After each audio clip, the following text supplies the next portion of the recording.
देखेंगे। Low temperature thermal desalination एक ऐसा तरीका है पानी को डिसैलिनेट करने का, जो कि अक्सर आइलैंड या फिर जो ट्रॉपिक वाले जो हिस्से हैं वहाँ पे इसका अक्सर यूज किया जाता है। एक सिंपल प्रिंसिपल समझो आप, जब भी नॉर्मल प्रेशर होता है तो पानी का जो बॉइलिंग पॉइंट होता है वो कितना है, 100 डिग्री सेल्सियस।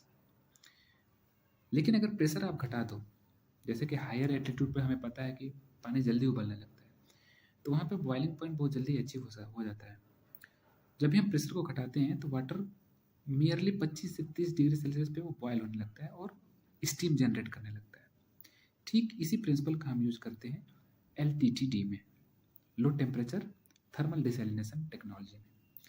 इसमें हम करते क्या है कि जैसे ये हमारा समुद्र है, समुद्र का जो सरफेस है, इस सरफेस पे टेम्परेचर कितना है, 25 से 30 डिग्री फेयरली वार्म टेम्परेचर है। यहाँ पे 1000 मीटर करीब 1 किलोमीटर अगर आप नीचे जाओ तो यहाँ पे चिल वाटर है। यहाँ पे इतनी गहराई पे जो पानी का टेम्परेचर है 2 से 3 डिग्री सेल्सियस होता है।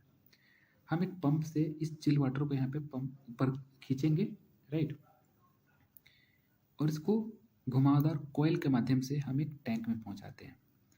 और यहाँ से सरफेस वाटर को हम एक पंप से खींचेंगे और यहाँ से वार्म वाटर को हम पहुँचाते हैं एक टैंक में। और उस टैंक का जो प्रेशर है, उस टैंक का प्रेशर हम काफ़ी कम रखते हैं।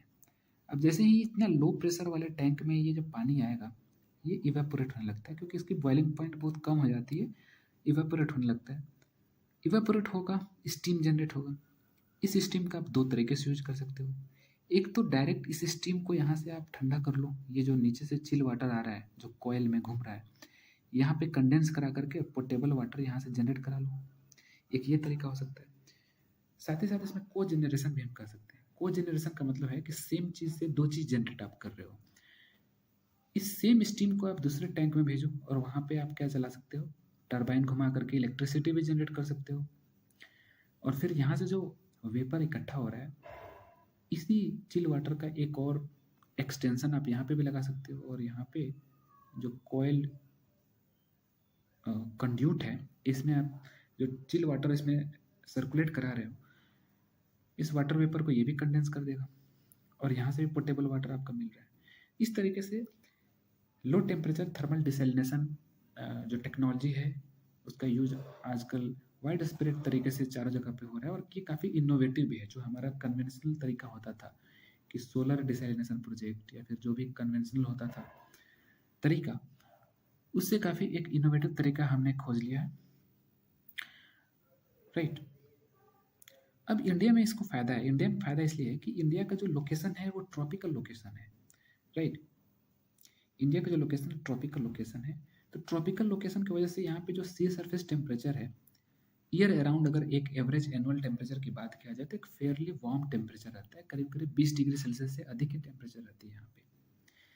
अब इस वजह से यहाँ पे जो पोटेंशियल है इस ओटेक टेक्नोलॉजी को यूज करने का, एक बार फिर से बता दूँ, ओटेक टेक्नोलॉजी का मतलब होता है ocean thermal energy conversion, OTEC technology. इस ओटेक टेक्नोलॉजी का यूज करके हम डिसैलिनेट कर सकते हैं जो भी खारा पानी है उसको। और हमारे आसपास जितने भी यहाँ पे आइलैंड हैं, लक्षद्वीप है, अंडमान है, right, and even we can also transfer this technology, we can assist other island countries to build such kind of technology, like जो मालदीव है यहाँ पे। तो इस तरीके से हमने देखा कि किस तरीके से LTTD टेक्नोलॉजी या फिर low temperature thermal desalination technology काम करती है। और इससे हम वाटर को डिसैलिनेट कर सकते हैं। और जो पीने के पानी की जो समस्या है, जो पोर्टेबल वाटर की समस्या है आइलैंड कंट्रीज में, उससे हम उस समस्या से समाधान पा सकते हैं। कुछ और भी टेक्निक होता है जो कन्वेंशनल लोग वहाँ पे यूज़ करते आ रहे हैं। एक तो सोलर PV है, जहाँ पे जो सोलर सेल है वहाँ से जो इलेक्ट्रिसिटी जनरेट हो रही है, आप बेसिकली आप उस इलेक्ट्रिसिटी से एक RO सिस्टम चलाओ और रिवर्स ऑस्मोसिस के थ्रू जो सेमी परमिएबल मेम्ब्रेन होता है उसके थ्रू आप जो फ्रेश वाटर है उसको बाहर निकाल दो। तो एक ये तरीका हो सकता है। और दूसरा एक सोलर थर्मल डिसैलिनेशन होता है, जिसमें बेसिकली हम करते क्या है कि एक ग्लास का जो पैनल है यहाँ पे रखते हैं और सूर्य की जो भी किरणें डायरेक्ट इंसोलेशन आ रहा है ये वाटर सरफेस पर पड़ती है, यहाँ से वेपर जनरेट होता है, फिर इसको हम कंडेंस कराते हैं कूलर सरफेस के थ्रू और यहाँ पे पानी हम इकट्ठा करते हैं। तो ये काफ़ी कन्वेंस